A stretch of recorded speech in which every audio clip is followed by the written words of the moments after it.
I will tell you tonight about two mysterious children who appeared one day beside a deep wolf pit in a quiet English village, speaking no known language and carrying the strange color of green across their skin. They arrived lost, frightened, hungry, and nothing in Wolf Pit would ever be the same again. Why did their bodies carry that strange green shade? Why did they refuse every kind of food except fresh green beans straight from the fields? Where did that unknown language come from? And why had no one ever heard it before? Who brought them into the home of Sir Richard de Calais? And why did he decide to take responsibility for them? Why did the boy's life end so early, while the girl slowly learned English and began to lose her green color? What was the land of St. Martin she described? A place of endless twilight where the sun never truly rose and never fully set? What were those mysterious bells that led them into a dark tunnel? And why did the tunnel open into a new world instead of returning them home? Were they lost travelers from another land, refugees from a forgotten village, or visitors from somewhere beyond our understanding? And why did two respected medieval historians, William of Newburgh and Ralph of Coggeshall, record this event as real history instead of legend? Tonight, we uncover one of the strangest mysteries ever written in medieval records. The Green Children of Woolpit. Welcome to Sleeping Radio. Tonight we travel back to the middle of the 12th century, to a time when England was still bruised by civil war, famine, and fear, and when every quiet village carried stories that blurred the edge between reality and the unknown. The country had survived years of power struggles between rival kings. Fields had been burned, families displaced, and even after peace returned, the memory of suffering remained like dust that refused to be swept away. Villagers lived simply, working with the earth, praying in stone churches, and relying on seasons that could either feed them or betray them. Travel was dangerous, roads were poor, forests were deep and dark, and most people never left the place where they were born. In such a world, anything unusual was remembered for generations, because mystery was rare and powerful. In the eastern part of England in Suffolk, there stood a quiet village known as Woolpit. Its name came from the large pits dug into the earth to trap wolves, because wolves once hunted livestock and terrified farmers, and these deep traps were one of the only defenses people had against them. The pits were steep, hidden, and deadly, and children were warned not to go near them, because anyone who slipped inside might never climb out again. One late summer afternoon, while villagers worked in the fields, harvesting and tending to the land, someone noticed movement near one of the wolf pits. At first they assumed it was an animal, perhaps a sheep or stray dog, but curiosity slowly drew them closer.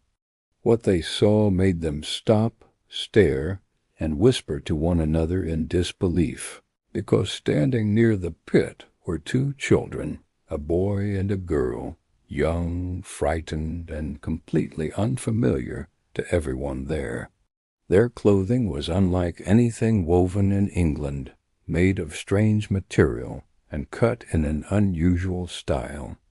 Their faces were human, their expressions terrified, but their skin carried an unmistakable shade of green, not sickly or rotting, but soft, like the color of leaves or moss after rain when the villagers tried to speak to them.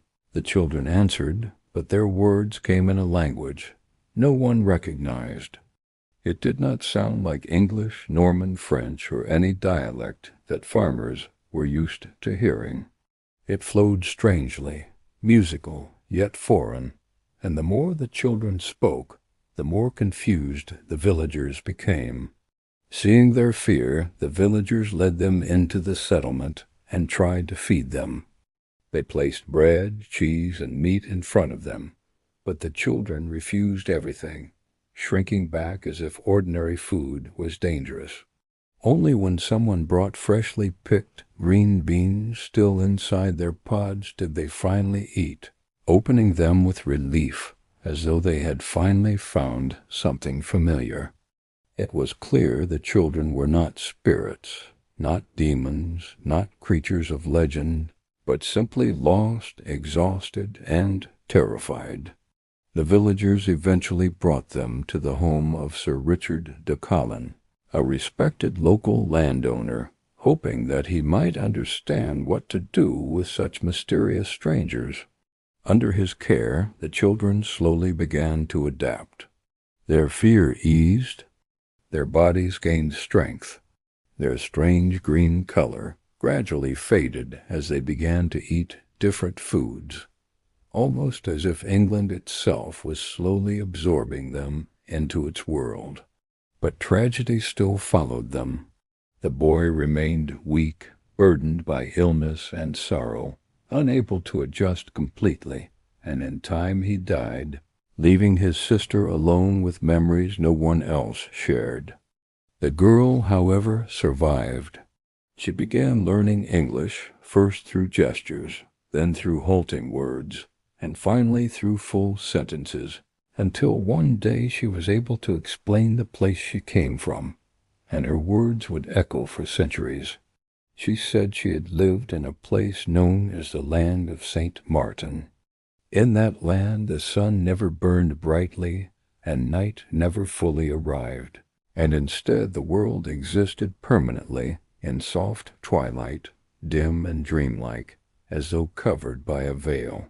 The people there, she explained, all shared the same green skin that she once had, and to them it was as normal as sunlight is to us. She remembered tending animals with her brother when they heard the sound of bells, distant and inviting, unlike any sound they had known before. Curiosity drew them toward a cave or tunnel that seemed to open beneath the earth, and they followed the echoing bells through darkness that felt endless. Then, without warning, they stepped into blinding light, so bright that it frightened them, and suddenly they were no longer home. Disoriented and terrified, they wandered through countryside they did not recognize, searching desperately for the entrance that would take them back. Instead, they found themselves near the wolf pits of Woolpit, exhausted, hungry, and lost, where the villagers discovered them and changed their lives forever. Her story reached beyond the village walls. Travelers repeated it. Monks discussed it. Eventually, two respected medieval historians wrote it down. The first was William of Newburgh, who recorded the story in his historical work, Historia Rerum Anglicarum, the history of English affairs. The second was Ralph of Coggeshall, an abbot who lived not far from Woolpit, who included the account in his Chronicle Chronicon Anglicanum. These were not storytellers inventing legends. They were men dedicated to documenting real events, and they considered the story serious enough to preserve, even though it puzzled them. They wrote that the people who told them the story were trustworthy, and although the event seemed unbelievable, it had come from credible witnesses. And so, the green children of Woolpit entered history, not as fairy tale shadows, but as a recorded mystery sealed inside medieval manuscripts. The girl lived on, was baptized into the church, learned English fluently, and eventually married, becoming part of the world that had once stared at her in fear.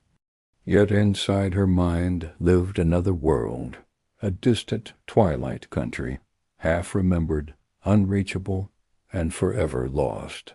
And that is where the mystery deepens, because even with real records, real names, and real witnesses, the truth about who the children were and where they came from refuses to reveal itself completely. When later readers opened the yellowed manuscripts of William of Newburgh and Ralph of Coggeshall, they did not find a fantasy wrapped in legends, but a calm and careful account, written in the same voice used to record kings, wars, famines, and political events. That alone makes the story of the Green Children difficult to ignore, because medieval chroniclers were not writing entertainment, they were documenting what they believed truly mattered in their world. William of Newburgh admitted that the story sounded strange, yet he explained that the witnesses were credible and respectable, which made him feel obligated to record it rather than hide it. Ralph of Coggeshall added small details from people who claimed to have known.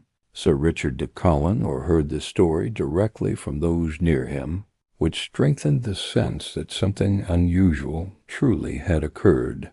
From these two sources, historians began to reconstruct the world surrounding the children, trying to understand how such a mystery could emerge in what was otherwise a practical, difficult, and deeply religious age. Life in 12th century England was shaped by the land, the church, and survival, and people measured their days with prayer, hard labor, and constant dependence on the weather. Mystery did not come often, so when it did, it felt heavy with meaning, like a sign that demanded interpretation. The villagers of Woolpit must have struggled to decide whether the children represented a blessing, a warning, or simply a problem that needed to be cared for. Instead of driving them away or condemning them, they chose to feed them, shelter them, and slowly welcome them into their lives, which shows that even in harsh times, compassion could find a place to stay. As the girl grew older, people asked her again and again about her homeland, because the idea of a land existing in endless twilight fascinated everyone who heard it. She described meadows dimly lit, crops growing under half-light, and houses where everything felt softer, quieter, and different from England, as though nature itself lived under another rule. Her memory of the tunnel remained vivid. She remembered that the sound of bells seemed beautiful rather than frightening, and curiosity, not fear, guided her and her brother forward.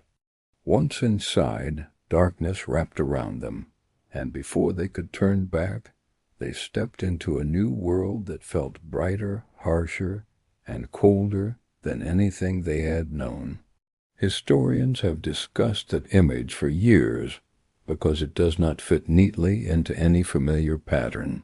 Some argued that the children may have been describing nothing more than traveling underground through dense forest paths, or abandoned mine tunnels, their childhood memory turning natural landscapes into something mysterious.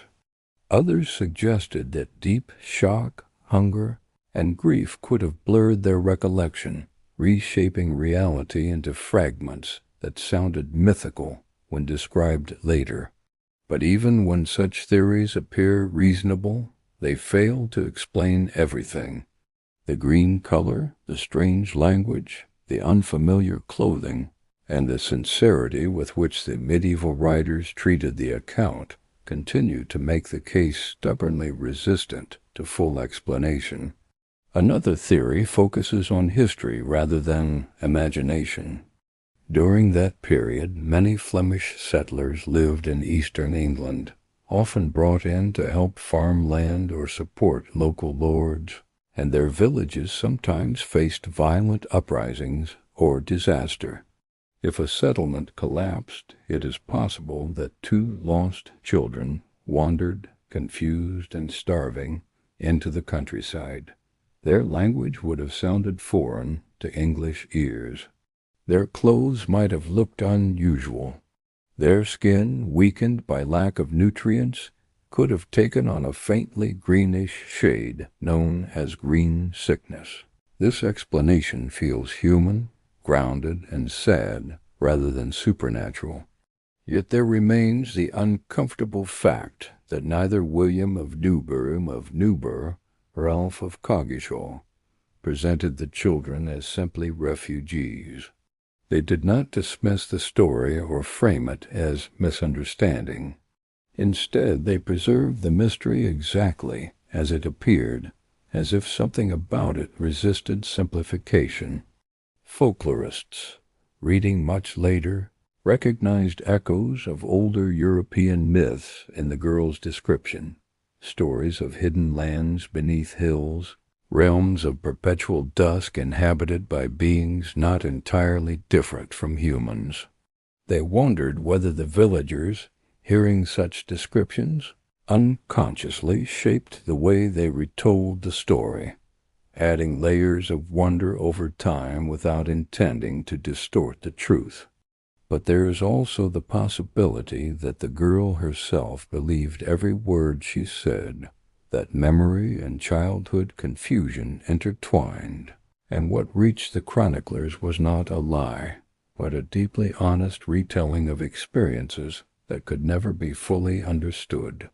She eventually stopped being the strange child and became simply another woman living in England, baptized, educated in the language, and married into ordinary society. Yet her past remained there, like a closed book on a shelf, occasionally open when someone found the courage to ask about the land she could no longer reach. Imagine her years later, sitting near a hearth, flames reflecting in her eyes, as someone quietly asked, "Where did you come from?" She would pause, gather the threads of memory, and speak slowly about twilight fields, bells in the darkness, a tunnel, and a blinding light, the same details repeated with quiet certainty. And perhaps those who listened would not sleep easily that night, not because they were afraid, but because they suddenly realized how small their world might be, and how little they truly understood about the hidden corners of life. For modern readers, the Green Children of Woolpit stand at the intersection of documented history and unanswered mystery. They appear in serious academic discussions, folklore studies, and historical analyses, yet they refuse to settle neatly into any category, as though the past itself is telling us that certainty is not always possible. When the manuscripts were copied and recopied, monks preserved the children carefully, perhaps sensing that even if people doubted their story, it deserved to live. Without those manuscripts, the children would have vanished like countless others who lived and died without ever being remembered. Instead, they exist still, not as ghosts haunting Woolpit, but as questions haunting the pages of history, quietly reminding us that the world once felt larger, stranger, and filled with places that maps could not name. As centuries passed, the story of the Green Children moved quietly across England and beyond, carried not by loud storytellers or dramatic poets, but by monks, historians, and curious minds who kept returning to the question of how such an event could have happened in a world that otherwise seemed so ordinary. The more scholars read the chronicles of William of Newburgh and Ralph of Coggeshall, the more they realized that the story was not meant to shock, but to be preserved, studied, and possibly understood one day, even if complete understanding never arrived. Some historians approach the mystery with cautious respect, believing that dismissing something simply because it was strange would be a mistake, especially when it had been recorded with seriousness and without exaggeration. Others argued that medieval people were deeply influenced by religious symbolism and folklore, and that perhaps the children were seen through a lens shaped by fear, imagination, and faith, which transformed simple facts into something mysterious. The debate never truly ended. To understand why the Green Children fascinated people so deeply, It helps to remember that medieval England was a world where faith and reality walked side by side, where miracles were believed possible, and where unexplained events were sometimes viewed as messages or warnings. People looked for meaning in storms, in comets, in sudden sickness, and in unexpected strangers, because they believed the universe spoke in signs. So when two unknown children appeared with green skin, strange language, and memories of twilight lands, it did not feel like a simple accident. It felt like something that carried weight. Yet the villagers' response remained remarkably human. Instead of falling into panic, they tested, waited, and tried to care for the children, giving them food, shelter, and patience until they understood more. Their reaction reminds us that curiosity and compassion can coexist even in times we imagine as harsh or ignorant. The girl's later life anchored the story in reality in ways legends rarely manage. She did not vanish back into the mysterious land she described, did not grow wings or disappear into mist, and did not become a mystical prophet or queen, but lived as an ordinary woman, married, worked, spoke English, and eventually faded into history like everyone else. And that very ordinariness makes the story stronger rather than weaker, because legends usually transform their subjects into heroes or saints, while this story leaves the girl exactly where she began, human, flawed, mysterious, and deeply real. Modern researchers have searched archival documents looking for records of her marriage, baptism, or descendants, and while details are scarce, there are traces suggesting that she may have lived near King's Lynn, possibly serving in a noble household. These faint historical fingerprints make the story feel less like a fairy tale and more like a genuine puzzle.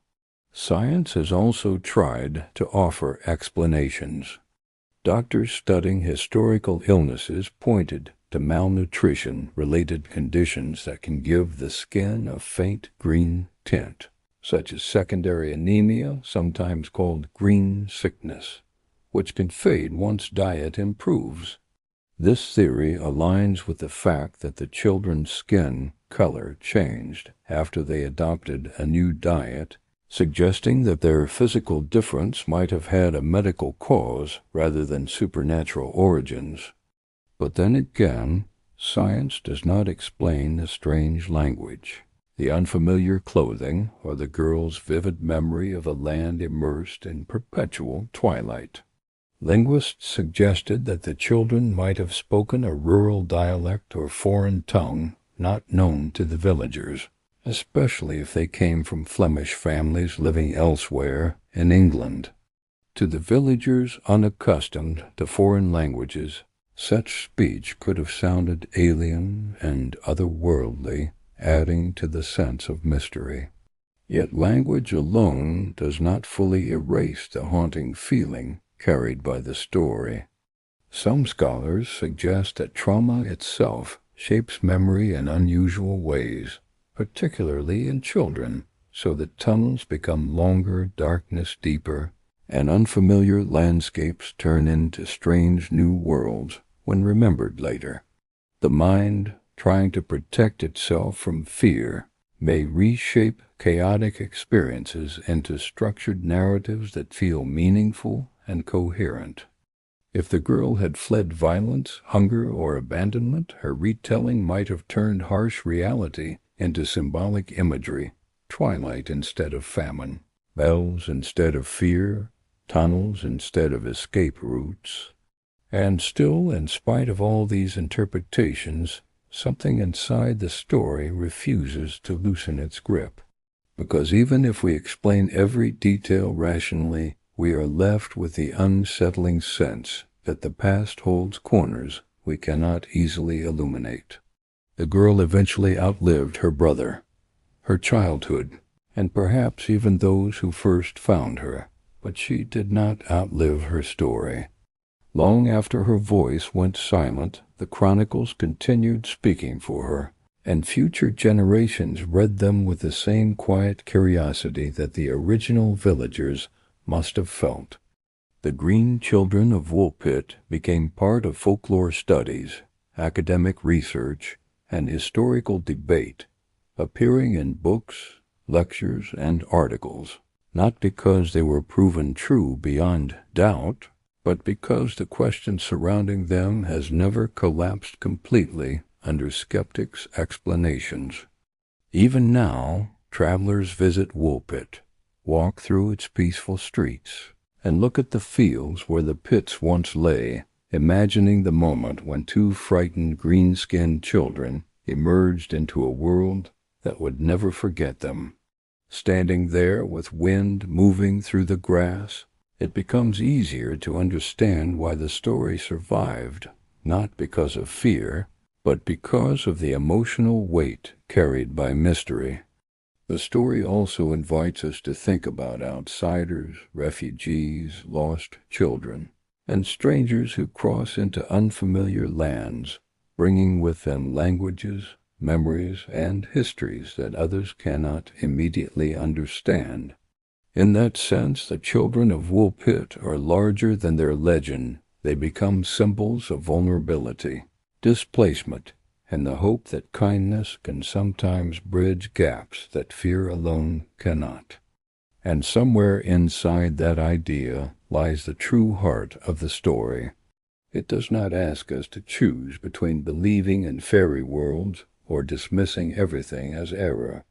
Instead, it asks us to sit quietly with the possibility that history can carry both truth and mystery at the same time. The Green Children may never reveal who they truly were or where they came from, but their presence in written history ensures that they will never entirely disappear, and that their quiet, haunting story will continue to travel, generation after generation, as gently as twilight settling over a distant field. As the story continued to travel through centuries, scholars realized that what made the Green Children unforgettable was not only the strangeness of their appearance, but the way the event sat gently at the border between what can be recorded and what can only be imagined. Most historical mysteries eventually collapse under careful research, but this one remained standing, quiet, and patient, as though it resisted being reduced to a single explanation. Researchers approached the story with different tools, each trying to lift another layer. Historians studied political events of 12th century England, searching for migrations, destroyed villages, and lost records that might explain how children could wander unnoticed across the countryside. Folklorists traced legends of hidden realms and twilight lands across Europe, comparing them with the girl's description to see whether she might have absorbed familiar myth into her memory. Archaeologists examined the geography of Suffolk, mapping old roads, caves, and forgotten paths, imagining where those children might have walked before appearing at the wolf pits. And theologians read the manuscripts, wondering whether medieval monks saw the children as symbols of moral or spiritual lessons rather than puzzles in need of answers. The more perspectives gathered, the more complex the story became. William of Newburgh had written cautiously, saying that although the event seemed astonishing, he believed it should not be dismissed, since trustworthy witnesses insisted it was true. Ralph of Coggeshall, recording details that seemed closer to eyewitness memory, added that the girl herself had been questioned many times and never changed her account. Both chroniclers avoided theatrical language. They did not describe miracles, angels, or curses. They simply presented two strange children who appeared in England, lived for a time, and then quietly disappeared into ordinary life.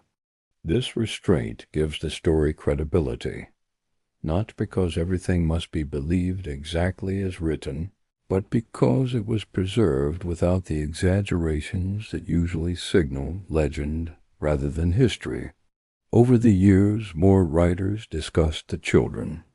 Victorian historians rediscovered the story and felt both fascination and unease, because their scientific age struggled to accept mysteries that refused to surrender to reason. Some attempted to reinterpret the event as a misunderstanding, while others remained open to possibility, believing the past still contained shadows that science could not fully illuminate. In the 20th century, scholars began examining psychological interpretations. They considered how trauma shapes the memory of children, turning danger into tunnels, turning unfamiliar land into other worlds, turning hunger into visions that feel real long after the danger ends. If the children had fled violence or catastrophe, they may have experienced disorientation so severe that their sense of direction and time fractured, leaving memories that felt half real, half dream. The sound of church bells, unfamiliar yet beautiful, could have guided them forward like a promise of safety, even as they lost their way. Still, even trauma cannot explain every detail. The unexplained language gnaws at researchers because medieval chroniclers heard many foreign tongues in their time, and yet insist this one felt completely unknown. The clothing, described as strange yet carefully made, suggests a culture living under conditions the English villagers did not recognize.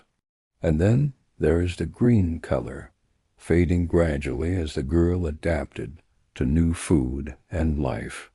Doctors acknowledge that severe iron deficiency and starvation can create unusual alterations in appearance, but the description remains vivid enough that it refuses to fade into something ordinary.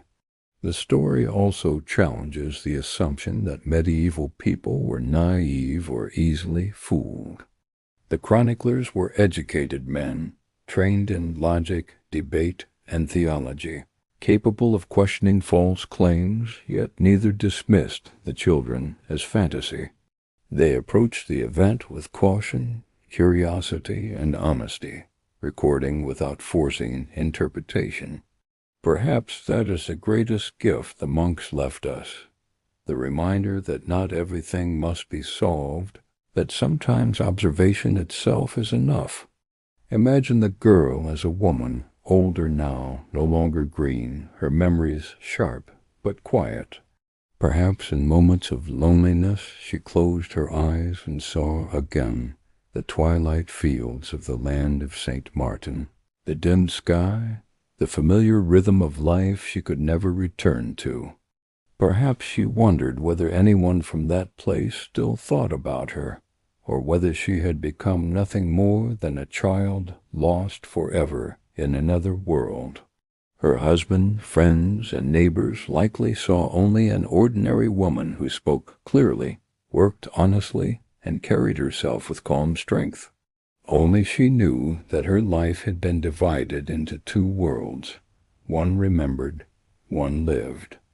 And years later, when she died, she left no confession, no secret revelation, no hidden explanation, only silence and the chronicles that preserved her name, not as a legend, but as a question.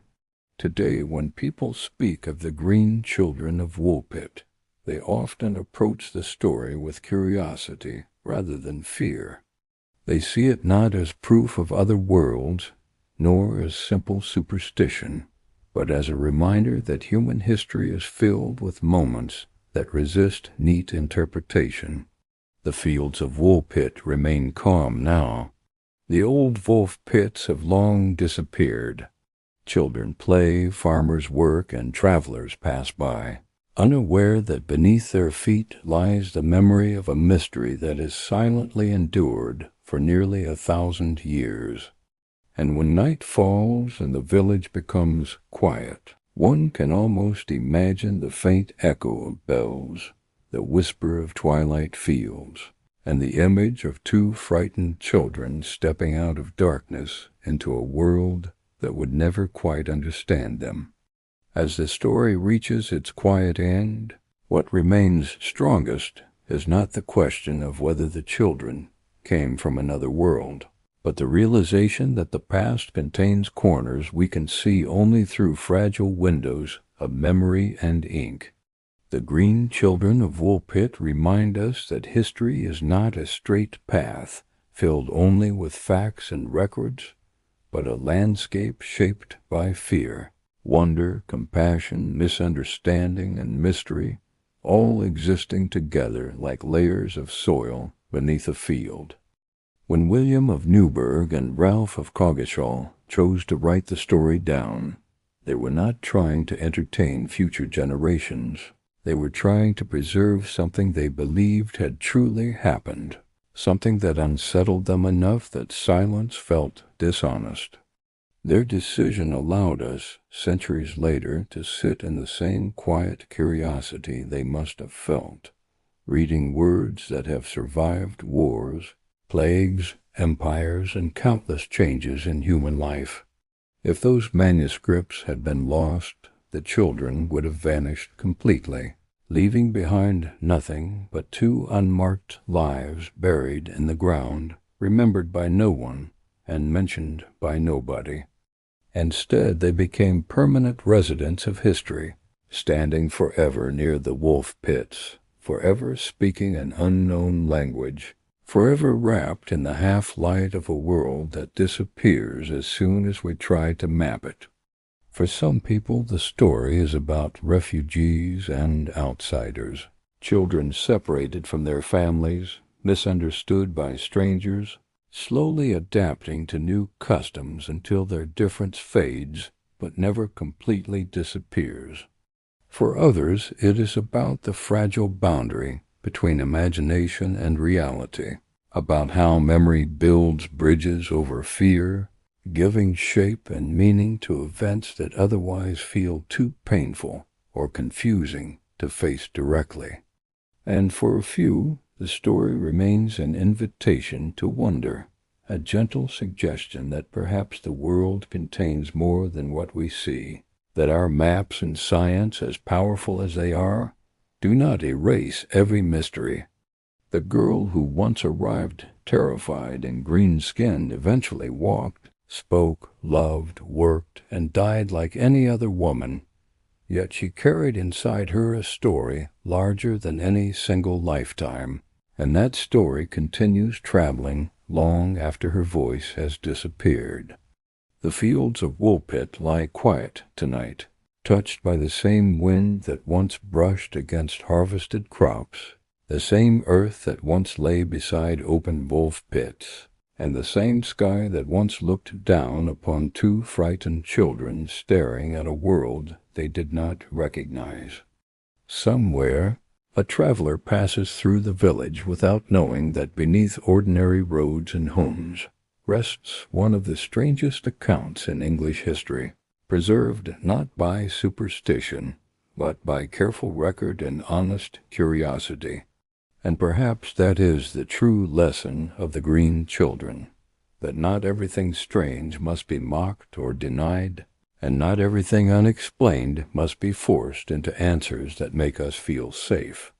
Sometimes the wisest response is the one chosen by the medieval chroniclers themselves, to observe, to record, and to let the mystery breathe. So the story rests where it always has, somewhere between faith and doubt, between history and legend, between the known and the unknowable, much like twilight resting between day and night. And as you think about it now, let the image linger gently.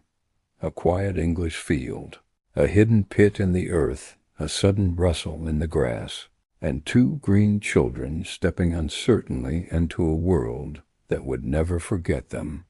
When historians today revisit the chronicles, they often begin not with the children themselves, but with the world that surrounded them, because understanding their time can sometimes reveal truths that the story alone cannot.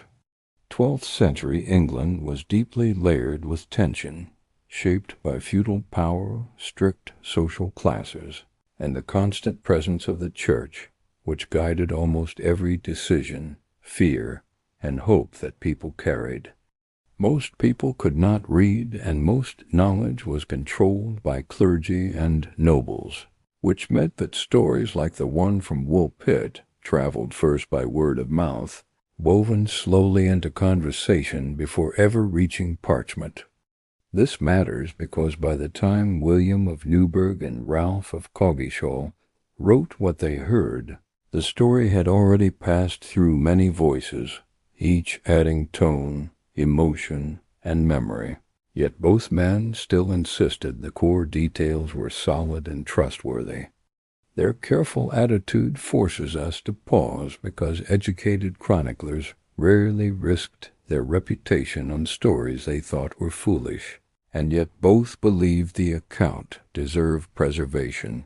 When modern scholars read their words, they sensed not excitement but hesitation, as though the chroniclers were saying, "This is strange, but it happened, and to ignore it would be dishonest."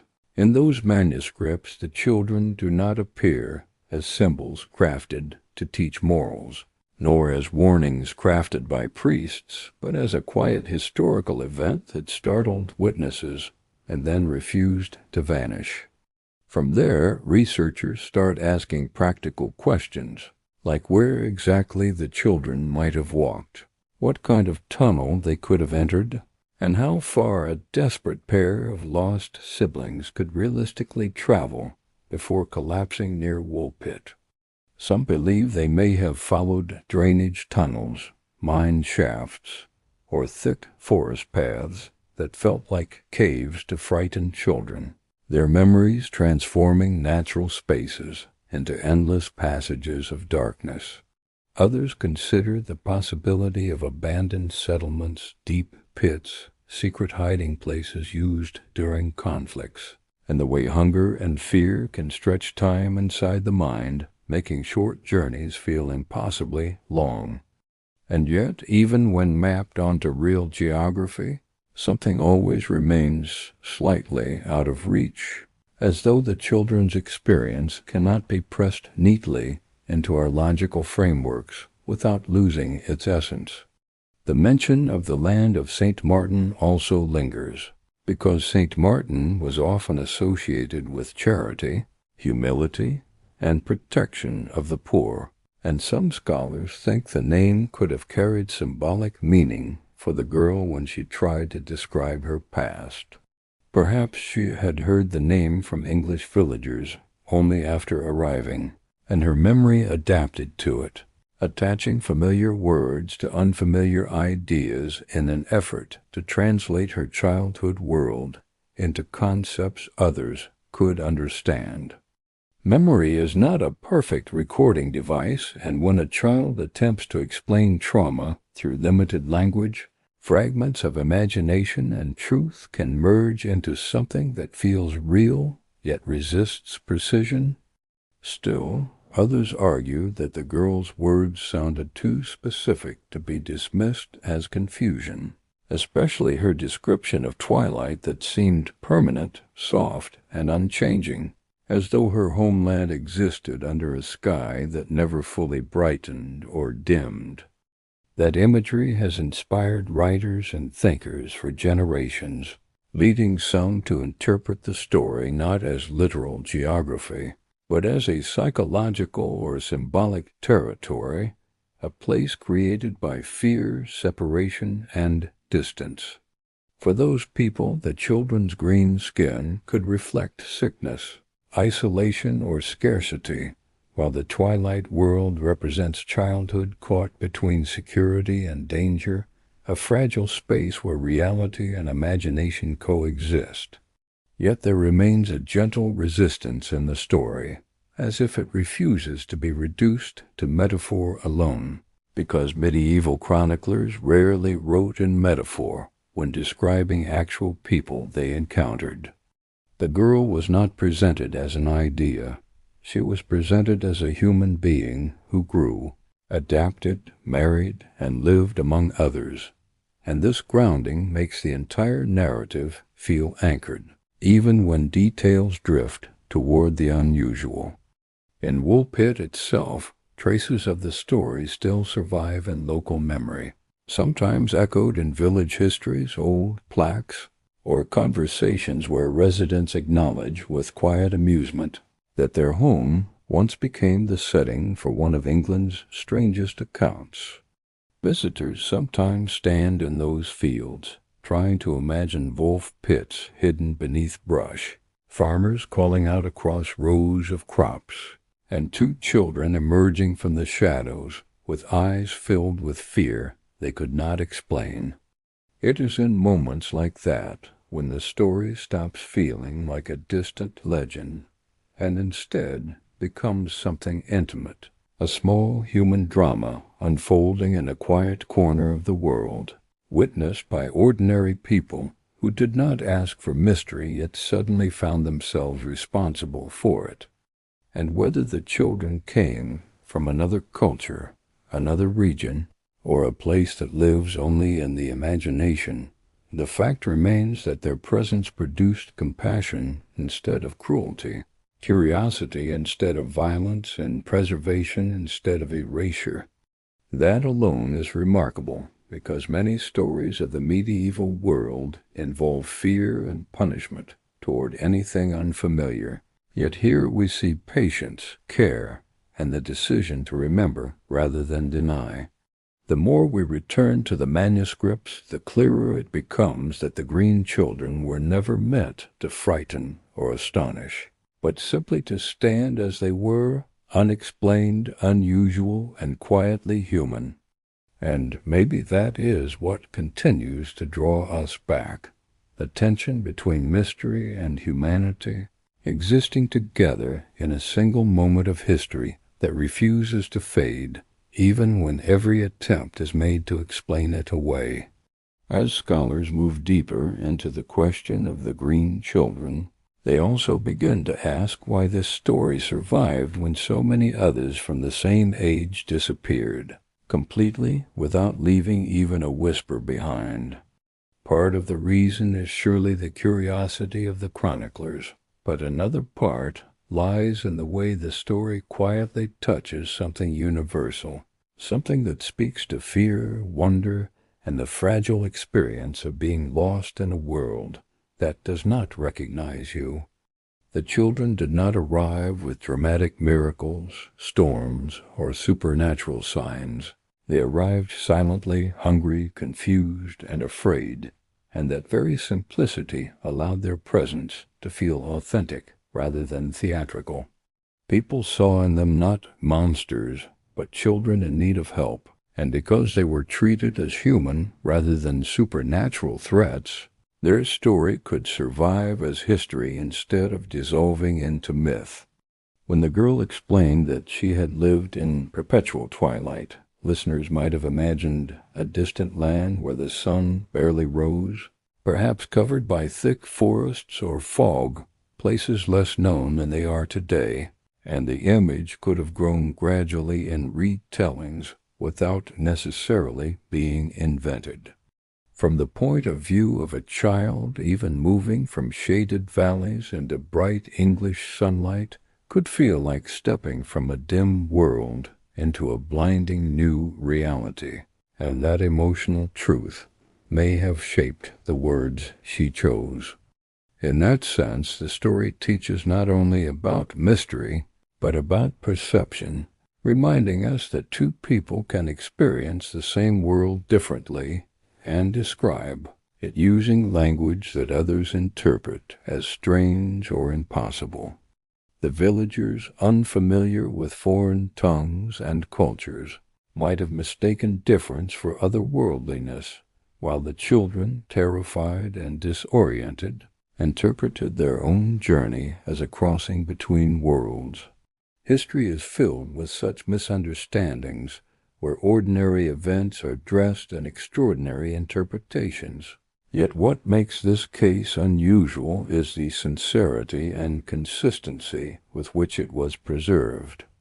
Every retelling across centuries tries to stay close to the original details in the chronicles, as if people sensed that modifying too much would weaken the fragile authenticity that makes the story compelling. Writers continue to cite William of Newburgh and Ralph of Coggeshall, returning again and again to their manuscripts because they represent the strongest anchor keeping the story from drifting entirely into fantasy.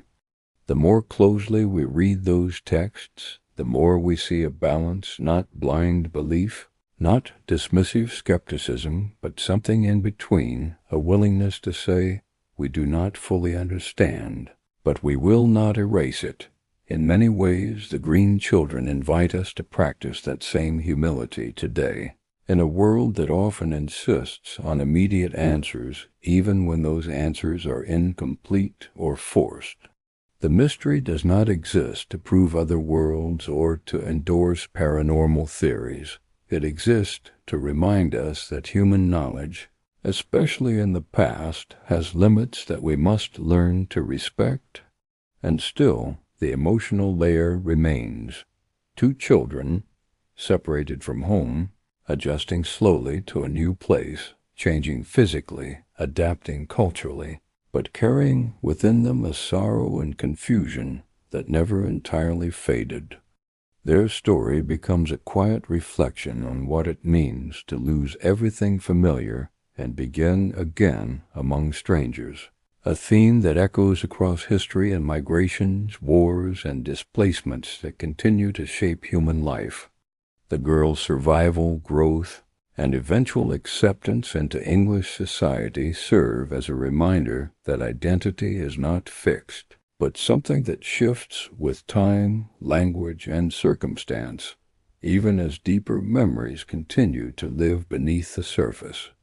When she finally died, the world did not pause, no great bells rang, and no legends declared her extraordinary, yet centuries later, her childhood remains discussed, debated, and retold, while countless kings and nobles of her age are barely remembered. That is the power of quiet mysteries. They endure not because they demand attention, but because they linger slowly in minds that cannot quite let them go. And so the Green Children of Woolpit continue to stand in that delicate place where reality meets uncertainty, where written history meets unanswered questions, and where human compassion meets the fear of the unknown, forming a story that will likely never be fully solved, yet will also never fade away. As the discussion continues among historians, one question repeatedly rises to the surface. Were the Green Children truly unique? Or were there other events like this that simply went unrecorded because no one thought to write them down? Medieval Europe was full of unexplained disappearances, wandering children, displaced families, and lost travelers. Yet most of those stories slipped quietly into oblivion because no chronicler felt the need to preserve them. The Children of Woolpit, however, arrived at a rare intersection where ordinary villagers encountered something unusual, and where people with the authority to write about history happened to hear about it and refused to let it vanish. This makes the story not only about mystery, but also about survival through storytelling, because once something enters the written record, it escapes the fragile limits of memory and becomes part of a much larger, lasting conversation. In that way, the Green Children are as much a testament to the power of writing as they are to the power of mystery, reminding us that what we choose to record shapes what the future believes actually existed. The more historians reflect on this, the more they realize the responsibility that chroniclers carried, since every decision to include or exclude a story determined what would remain alive hundreds of years later. William of Newburgh and Ralph of Coggeshall did not know their manuscripts would be read in universities, libraries, and private studies centuries after their deaths. Yet their careful choice to document the children ensured that the event could never die completely. That does not automatically make every word unquestionable, but it places the story within a framework of historical seriousness that demands attention rather than dismissal. When modern researchers analyze the tale, they often sit surrounded by these ancient texts, reading slowly, comparing versions, and noticing subtle differences in phrasing that reveal how memory shifted slightly as the story traveled. Some copies emphasize the girl's testimony more than others, while some focus more on her later life and adaptation into English society. But the essential backbone remains unchanged. Two green children appeared, spoke an unknown language, and described a twilight land. Such consistency across independent records adds to the credibility because legends usually expand and transform wildly over time, whereas this one maintains a surprisingly stable structure. Even so, scholars remain cautious, acknowledging that human memory is imperfect and that medieval chroniclers sometimes shaped narratives to reflect moral or symbolic lessons, even without realizing they were doing so. This awareness leads researchers to read between the lines, asking whether the chroniclers subtly emphasized elements they believed meaningful, such as charity, hospitality, and the Christian duty to care for the helpless.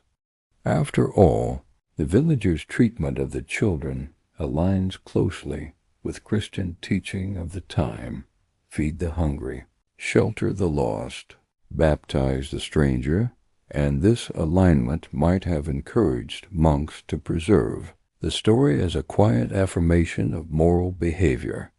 If that interpretation is correct, the story becomes not only a mystery, but also a lesson about human kindness, showing that the people of Woolpit chose compassion instead of fear in a situation that easily could have turned dangerous. Still, the monks did not reshape the story into overt religious symbolism. They left it grounded in real details, and that restraint helps maintain its historical tone rather than turning it into sermon or parable. And that is why the story feels so balanced. Spiritual curiosity exists beneath it, but it does not overpower the human reality of two frightened children struggling to survive in an unfamiliar world. Today, when documentaries, books, and academic articles revisit the tale, they always return to those same manuscripts, because to leave the sources behind would mean drifting into pure fiction, something the mystery itself resists. Instead, the best interpretations remain anchored to what was actually written, exploring possibilities without pretending certainty, acknowledging that explanation may never fully arrive. In the end, the green children remind both scholars and listeners that there is value in stories that remain unresolved, because they teach patience, humility, and respect for the parts of the past that will always remain half in shadow, half in light, much like the world the girl once described. And so, after centuries of questions, we are still left standing in the same place as the villagers of Woolpit, looking at a mystery that refuses to fully open its doors. Two children appeared. One died. One lived. And the truth about where they came from still hides somewhere between history and imagination. Were they survivors of famine and war? Were they children from a forgotten village speaking a language no one recognized? Or were they truly travelers from a world of twilight, carried into our world by fate and chance? And now, what do you think? Are they evidence of something extraordinary, or just a misunderstood story from the past? Write your thoughts in the comments. And don't forget to subscribe to the channel and like the video. Thank you so much for watching.